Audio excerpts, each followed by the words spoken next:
现在专家提醒大家，台湾是4大病毒启发，包括了新冠、流感、副流感，还有这个人类间质肺炎病毒。大家对这个比较陌生啊。大家对这个比较陌生。不过如果你稍微往前想想，在2024年底的时候啊，曾经有一波在中国的大流行，也就是这个人类间质肺炎病毒。当时啊，在中国很多家长都忧心忡忡哦，因为他们带小孩子去，甚至挂不到号排很多，因为感染人非常多。那度流行到什么情况？流行到 WHO 要出来评估啊，说这个是不是有什么特别的疫情，还要跟大家解释说其实还好。而且各国因为临近中国的周遭，包括马来西亚、东南亚所有国家都一直在密切观察，说到底中国发生了什么事？为什么这支病毒在当地突然造成这么多人感染？而且大概都是14岁以下的这些小朋友、青少年、儿童最多。然后那个时候我们大家就担心说发生了什么事呢？后来呢想说，没有事，但是因为没有疫苗也没有药，所以只能静观其变。没有想到，原来其实台湾也有，因为有一些医生说这其实不是一个新病毒，它就是一个老病毒。不过呢，在台湾之前也发生了，这个小朋友只有3岁，一开始就像一般的感冒，就咳嗽啊、流鼻水，持续高烧去急诊，那看一下，扁桃腺发炎，所以就给症状治疗。没想到回去呢没有好，越来越严重，严重到高烧、咳嗽之外，他呕吐、腹痛，送医的时候，小朋友很奇妙哦，小朋友肺炎还是会说他肚子痛哦，然后他就是真的去看医生之后 X 光一照，哇，他是严重肺炎，然后赶快做检测，核酸检测发现说，他感染的就是这个人类间质肺炎病毒。那因为你其实也没有针对这个病毒的特效药嘛，所以只能症状治疗之外，顺便打一下抗生素，看他有没有其他合并的感染。所幸住院没多久之后也治好就出来了。所以说真的不是只有刚才那3种病毒，这支病毒在台湾也是有的。好，其实大家去年应该还记得，那个时候大陆开始很多病例的时候，大家心里头担心什么？担心是不是新冠另一个新冠的大爆发又要来了？就像那种闷闷的感觉，然后哪一天嘣，全世界受影响。还好没有。来，孔医师，这一支病毒到底是什么？人类间质肺炎，这听起来名字好奇怪啊。对，名字听起来有点吓人哦。可是从英文翻译的话，它应该叫做人类偏肺病毒才对。那中国大陆叫它偏肺病毒。对，那我其实真的不知道它为什么台湾会把它取名为间质肺炎。但是不管叫偏肺或间质，我都觉得好奇怪的名字。因为它应该不是很特别会造成所谓的临床上的间质肺炎才对。那我觉得比较可以跟大家解释的是，呼吸道融合病毒 RSV， 我相信很多家长大概都听过。那黄立明老师说，这个病毒跟他是亲戚，他们的行为造成的病程都很像。那美国有他们的流行病学说，5岁以下，其实是第2名，5岁以下第1名严重是 RSV。那第2名其实就是这一支，那这一支病毒其实是2000年之后才发现的，所以它有很多东西、很多研究。我们刚刚有提到，它甚至连这个治疗疫苗现在都还在努力中。那可是好消息是 ，RSV 终于做出疫苗了嘛？那因为它是类似它的，我有看到临床试验已经在进展了。也许我们未来会先看到它疫苗做出来。是。那要提醒大家的就是它的小孩5岁以下，那台湾其实去年底因应中国有一波疫情，我们的疾管署就去捞了我们的资料，整理过去10几年，因为现在我们去看疾管署每个礼拜它都会有收呼吸道检体，然后告诉你这个礼拜培养出什么东西最厉害。现在的确这个间质肺炎病毒第2、第1名的有一波流行。那前面的10几年是正好就是2年一次。台湾在2021、2023是。大概也就是4月左右，间质肺炎病毒培养出来的率都有上升一波。好，那问题来了，因为当时我们会那么怕 SARS， 还有新冠，一开始这么怕它，是因为它致死率高。对，这个是还好像一般感冒吗？它的症状怎么样？绝对不会像感冒，因为我刚刚说呼吸道融合病毒，它特别在小孩是容易重症的。那其实年龄的另一端也会老人家也会，只是老人家这里在我在学生时代的时候，其实医学上还不是很重视。RSV 还有这个人类这个间质病毒，在老人家都是长期被忽视。结果回头去看，结果老人家其实也很多。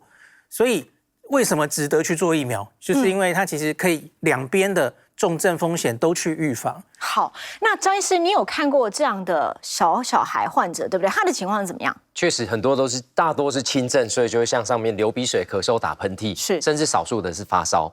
不过如果临床上你真的遇到它就是久咳，发烧一直不退，你该用的药，甚至你用抗生素都用了，你确实要提高警觉，也许就是这个 HPV 那个人类间质肺炎病毒。像就有个案例，6、7岁的小朋友是在其他家诊所就医，后来一直没有康复，后来他去急诊，急诊的医师就非常的有警觉心，就帮他验这个。他当时的症状怎么样？也是喘跟烧，后来在急诊留观了大概24小时。后来做快筛跟做肺部 X 光片，确定是这个人类间质肺炎病毒。是，后来也是透过一些症状缓解药物，观察了大概2天，出院之后，后续到我的诊所继续调理他的症状，也大概处理2周才好。那也是拖很久哎，拖很久。所以他那时候严重到要进急诊，因为呼吸，你看哦，严重的感染症状的话，呼吸急促、呼吸困难，然后会有哮喘声，这个当然家长会非常紧张。哇，那肺部感染是要照 X 光才知道，所以。主要是针对小朋友，然后还有高龄的长者。大家跟新冠完全不一样，新冠是集中在65岁以上高龄，对，小孩还好，比例上低很多。可是这个就是比较专门供小孩的。OK， 好，所以小朋友如果有一些食欲下降啦、严重脱水的征兆等等，大家把这件事情放在心里。如果到医院，因为现在已经有快筛剂了，对不对？有，对，大医院有快筛剂了，对，诊所也有。OK， 所以如果可以，就做一下，至少提供多一点的讯息，结合你的临床判断。好，所以这点很重要。我们健康2.0把这些新资讯还有重要的资讯告诉大家，就是大家听到了、知道了。那当你带孩子去的时候，因为症状都很像啊，咳嗽啊、流鼻水、打喷嚏，你可以多一个留心，或许提醒医师说，哎，要不要做这样子的快筛？当然，更好的方式是自己把自己给保护好。对，其实呢，我们要增加我们的肺功能，很重要，就是胸壁肌力跟我们横膈膜的肌肉训练，教大家2个动态穴位按摩招，可以强化我们肺功能。第一个是在对，第一个穴位是太渊穴。太渊穴的位置呢，我们用右手来示范。我们把那个右手的手掌向上，然后我们走到我们手腕的手腕横纹，手腕横纹靠近拇指端，可以看到一个凹陷，这个地方就是我们的太渊穴。等一下，来，你再弄一次，我让大家看。好，就是这里，好，对，然后太这里渊穴这个位置就是它。对它，你可以摸的时候，你可以摸到脉搏跳动地方。其实我们中医是在把脉。用食指，对，食指碰到的地方，就是因为它有脉搏，所以这个地方就是太渊穴。食指碰触到地方太渊穴，它是一个肺经的穴位，肺经的原穴，所以它是肺经最强的部分。好，来，我让大家看一下，因为凯云这个凹洞还蛮明显的，对，没错，就是在这里，你把手这样弯起来，那我测一下让大家看凹洞，对，这个地方就是对肺经的原穴，所以肺气最强。所以你在感冒如果咳嗽气喘的时候，按压这个太渊穴可以有止咳平喘的作用。那平常人按压，因为它是肺经的原穴，所以它可以增强我们的免疫力，预防感冒。那我们可以搭配动作，搭配刚刚说胸壁肌肉训练很重要，所以我们就用左手的大拇指按压右边的太渊穴，然后我们就搭配做这个我们往上举高，对，就是胸壁旋转动作，然后再往下慢慢放下来。那我会建议我们刚刚说，因为呼吸训练很重要，所以我们就搭配吸气，用鼻子吸气，嘴巴闭起来。鼻子吸，然后吸气，然后吐气的时候呢，然后用嘴巴撅嘴吐气，很像在吹蜡烛一样，圆唇呼吸，对。然后吐到底的时候吸气，鼻子吸气，嘴巴闭起来吸，然后吐气，就这样子。好，我们就做旋转动作，所以我们就是做10下，然后再换另外一边做10下，这是站着做。那如果你是体力比较不好的话，你可以坐着做也是可以。OK， 这是可以预防，然后也可以治疗，就对了。对，没错。然后第二个穴位是膻中穴，膻中穴，因为膻中穴膻中穴位置在我们找到我们2个乳头，它在我们胸壁的正中央，所以2个乳头的连线，然后的终点就是，所以它跟我们的乳头是相平的，这就是我们的膻中穴。那膻中穴跟我们讲说保养呼吸道啦，或预防感冒有什么关系？对，因为我们中医说气会膻中，就是我们脏腑之气都汇集在地方，所以身体有关气的问题，不管你咳嗽。好气喘，好，或是说有些人气雾叼，很胸闷，然后或是胸闷心悸，或是情绪压抑的时候，都可以去按压这个膻中穴。那你刚刚提到气喘，因为小朋友气喘，如果是真的紧急，就赶快喷药。对，那平常家长是可以帮他按膻中，对，家长可以那个按压这个膻中穴。紧急的时候还可以按吗？对，可以。其实那个时候你就是用那个我建议对用掌根去帮他揉按这个膻中穴，对，所以可以缓解他的气喘。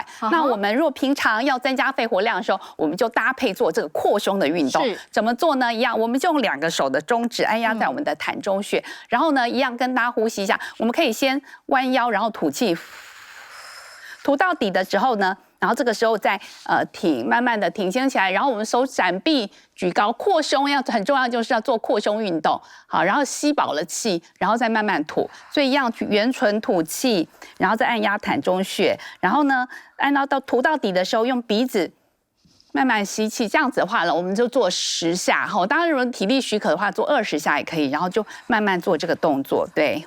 然后你如果坐着做也可以哈，站着做也可以。当然站着做的话，这个胸壁举高的角度是更大的，所以记得不是只有手臂举高，记得一定要做挺胸的动作，胸壁挺起来才可以训练我们把我们的胸壁肌肉展开。好，这2个动作都很棒，现在广告时间就可以赶快来做了。广告之后还要告诉大家，那么夏天大家都在冷气房里头，这个时候还有哪些很棒的中药材可以保护我们的肺部呢？马上回来。大家好，我是健康主播郑凯云，喜欢我们的影片呢，欢迎帮我们订阅、按赞、分享，还有开启小铃铛。